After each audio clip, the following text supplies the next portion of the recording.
Hello everyone, आप सभी से रिक्वेस्ट है वीडियो को पूरा कंटिन्यू वॉच ज़रूर कीजिएगा। बहुत फ़ायदेमंद साबित हो सकती है ये वीडियो आप लोगों के लिए। 2023 को आपने ऐसे ही बर्बाद कर दिया। बहुत सारे लोगों के कमेंट आ रहे हैं कि मतलब हमने आपके चैनल को 2023 लास्ट में देखा, तब से शुरू किया। आपने 2023 में कुछ भी किया, लेकिन अब ये 2024 आने वाला है। 2024 आने से पहले आप लोग ये चीज़ें ज़रूर सीख लीजिएगा। अगर आप फाइनेंशियली फ्री बनना चाहते हैं, पैसे बचाना चाहते हैं, अपने आर्थिक स्थिति को सुधारना चाहते हैं, तो मेरे चैनल को सब्सक्राइब ज़रूर कीजिएगा। हेलो फ्रेंड्स, मैं हूँ राधा चौहान और मेरे चैनल क्रिएटिव चौहान में आपका बहुत बहुत स्वागत है। आई होप आप सब अच्छे होंगे और सेहतमंद होंगे और आप लगातार मेरी वीडियो के साथ भी बने हुए होंगे। दोस्तों, आज की वीडियो इतनी ज़्यादा हेल्पफुल है कि ये समझ लो कि 2024 की ये धमाकेदार वीडियो होने वाली है। 2023 में आपने कुछ भी किया, पैसा बचाया नहीं बचाया, आपसे हो पाया नहीं हो पाया, लेकिन आप 2024 आने से पहले ये चीज़ें ज़रूर सीख लेना। अगर आप अपनी आर्थिक स्थिति को सही करना चाहते हैं और आप पैसे बचाना चाहते हैं, कर्ज मुक्त होना चाहते हैं, तो मैं बहुत अच्छे अच्छे टिप्स लाती हूँ आप लोगों के लिए और आप लोगों को ये बहुत पसंद आते हैं। तो वीडियो बहुत इंटरेस्टिंग है, वीडियो के अंत तक ज़रूर बने रहिएगा। और अभी तक आपने क्रिएटिव चौहान चैनल को सब्सक्राइब नहीं किया है तो आपसे एक रिक्वेस्ट है, सब्सक्राइब करिए अपने क्रिएटिव चौहान चैनल को और बेल आइकन को भी ज़रूर प्रेस कर देना, ताकि ऐसी ही इंटरेस्टिंग वीडियो की नोटिफिकेशन आपको मिलते रहे। दोस्तों, वीडियो लंबी ज़रूर हो सकती है, लेकिन आपके बहुत काम की वीडियो है। और वीडियो को शेयर भी कर लो ताकि आप जैसे लोगों की और भी हेल्प हो सके। तो चलिए स्टार्ट करते हैं वीडियो को।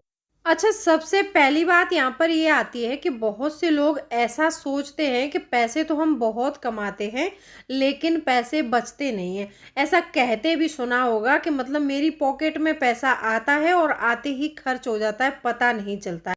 अब ये पैसा खर्च करने वाली आदत को कहते हैं ओवर स्पेंडिंग करना। जैसे कि बहुत सारे लोगों की आदत होती है कि वो ओवर स्पेंडिंग करते हैं, वो बात बात पर पैसा खर्च करने की बात करते हैं।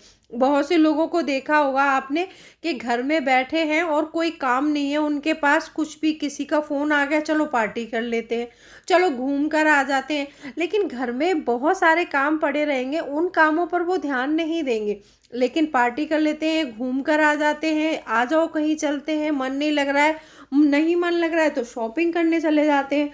और अगर वो बाहर भी नहीं जा रहे हैं तो वो घर बैठे बैठे, आजकल ऑनलाइन इतने मतलब ऐप्स आ गए हैं, ऑनलाइन शॉपिंग करते रहेंगे। तो ऐसे हमारी ओवर स्पेंडिंग ज़्यादा बढ़ती है। अब वो पार्टी करने जाएंगे तो वो ज़रूर वहाँ पर खाना पीना जो भी करेंगे, लेकिन वो वहाँ पर सिर्फ पैसा ही खर्च करेंगे। तो पैसा खर्च करने के बजाय आप अपने घर में कोई ऐसा काम ढूंढिए कि जिससे मतलब आपकी छुट्टी है, आपकी छुट्टी भी बर्बाद ना हो, आपके घर का भी काम चल जाए और आपको वहाँ से कुछ मतलब ऐसी मतलब कोई ऐसे आइडियाज़ भी आ सकते हैं कि हम इस काम को करके ये काम कर सकते हैं, ऐसा करके हम ये कर सकते हैं। ऐसी चीज़ों पर ध्यान लगाइए जिससे कि आपका फ़ायदा हो, ना कि आपके पैसे खर्च हो। तो ये जो ओवर स्पेंडिंग की आदत होती है ना, ये एक बाल्टी में छेद जैसे मतलब काम करने वाली होती है। आप किसी बकेट में छोटे छोटे होल कर दीजिए और फिर आप उसमें पानी भरने की कोशिश कीजिए। क्या बकेट कभी भरेगी? कभी नहीं भरेगी, क्योंकि जो छोटे छोटे छेद हो रहे हैं ना, उनसे वो पानी बाहर जा रहा है। तो ऐसे छोटी छोटी ओवर स्पेंडिंग जो होती है, हम करते रहते हैं और हमें पता नहीं चलता और हमारी पॉकेट खाली होती ही रहती है। तो अगर आप भी ऐसा करते हैं तो 2024 में ये चीज़ें बिल्कुल बंद कर दीजिए। अगर आप ऐसा कर पाते हैं, अपने मन पर कंट्रोल कर पाते हैं, तो आप पैसे ज़रूर बचा सकते हैं और आप अपनी आर्थिक स्थिति को सुधार सकते हैं। अच्छा, दूसरी बात ये आती है कि कभी भी ज़्यादा आप खर्चा अननेसेसरी चीज़ों पर ज़्यादा खर्च ना करें।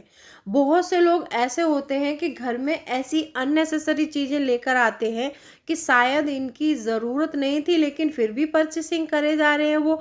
घर में किसी से पूछा भी नहीं, किसी से राय भी नहीं ली और बस वो सामान परचेस करके ले आए घर में, या तो माँ बहन बीवी जो भी है वो बोलेगी ये सामान तो चाहिए ही नहीं।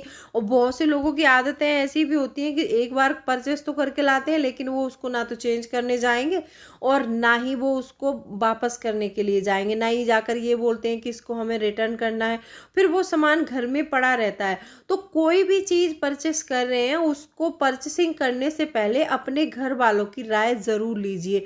और वो चीज़ कम से कम 15 से 20 हज़ार या 20 से 25 हज़ार रुपये की है, तब तो आपको राय डेफिनेटली लेनी चाहिए, क्योंकि 100-200 का तो चलो देखो, मतलब कुछ भी होगा तो हम देख लेंगे, लेकिन 20 से 25 हज़ार का सामान है और आप उसको ऐसे ही अपनी मन मर्जी से खरीद कर लाए हैं और घर में उसकी ज़रूरत भी नहीं है, तो मतलब ऐसे काम नहीं करने हैं आपको।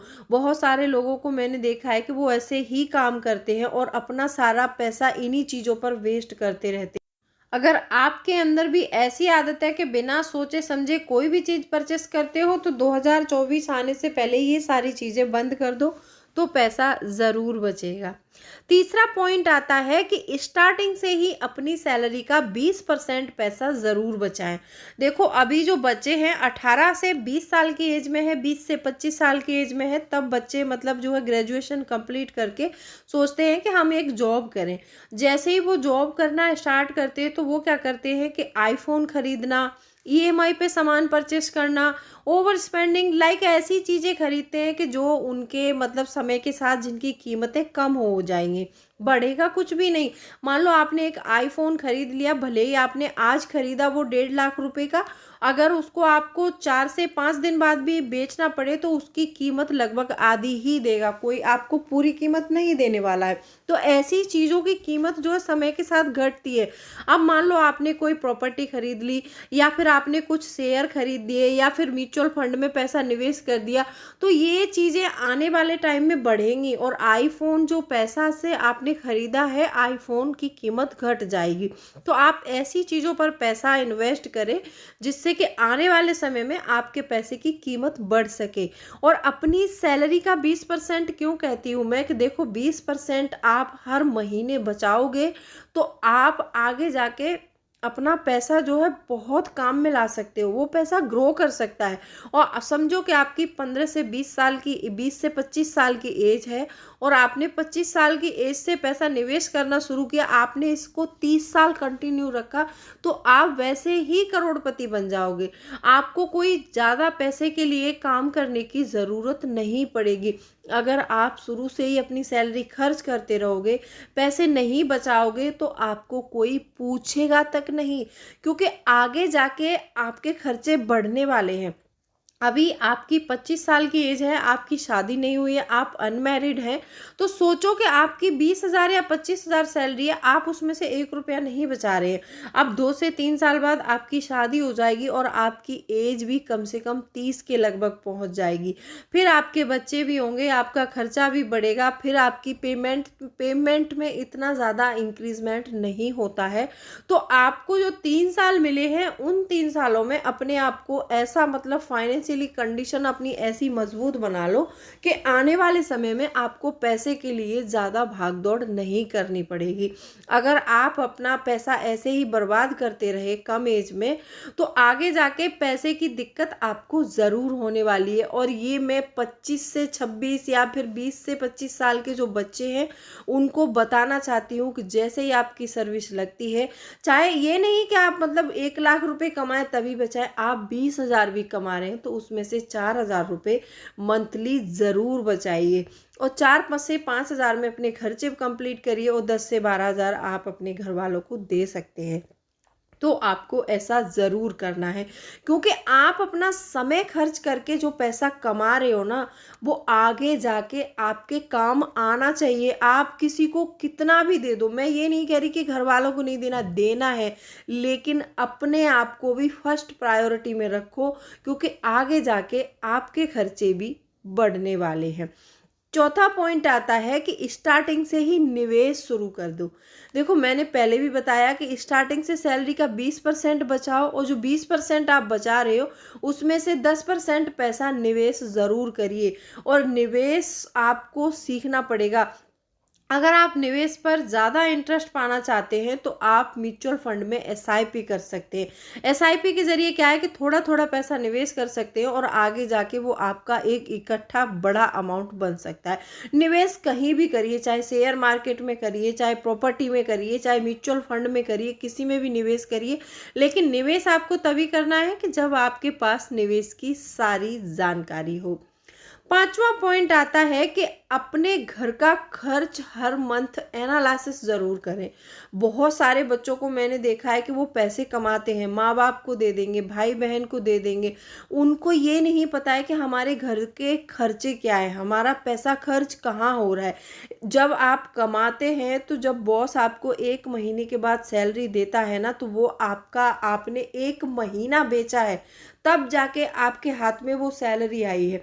अब उस सैलरी को आप ऐसे ही खर्च कर दोगे, आपको पता ही नहीं है कि हमारे अननेसेसरी खर्चे में खर्च हो रहा है ये, फिर या फिर एसेसरी में खर्च हो रहा है। तो जब आपको लगे कि हमारा पैसा कहीं बेफिजूल खर्च हो रहा है, तो सबसे पहले आपको अपने घर का एक बजट तैयार कर देना चाहिए। बहुत से लोग ऐसे होते हैं, मतलब जिसके घर को बच्चे अगर चलाने लगे तो माँ बाप ऐसा सोचते हैं कि मतलब ये हमारे ऊपर कंट्रोल कर रहा है, या फिर माँ बाप चलाएं तो बच्चे सोचते हैं कि माँ बाप हमारे ऊपर कंट्रोल कर रहे हैं। वो कंट्रोल करना नहीं कहते हैं, अपने घर के फाइनेंशियल मैनेजमेंट को मतलब सही करना कहते हैं। अगर हमारे घर में कोई ऐसा है कि अपने घर की फाइनेंशियल कंडीशन को सही करना चाहता है, बजट से घर को चलाना चाहता है, तो आपको बुरा मानने की ज़रूरत नहीं है। आप उस चीज़ में उस इंसान का साथ दो और उसके साथ में बैठो, बजट बनाओ। कोई नया पुराना खर्च है तो उसको जोड़ो, और या फिर आपको कोई ऐसा लग रहा है कि काफ़ी लंबे समय से हम कोई खर्च करते आ रहे हैं और उसकी ज़रूरत नहीं थी, तो उसको कट भी करो।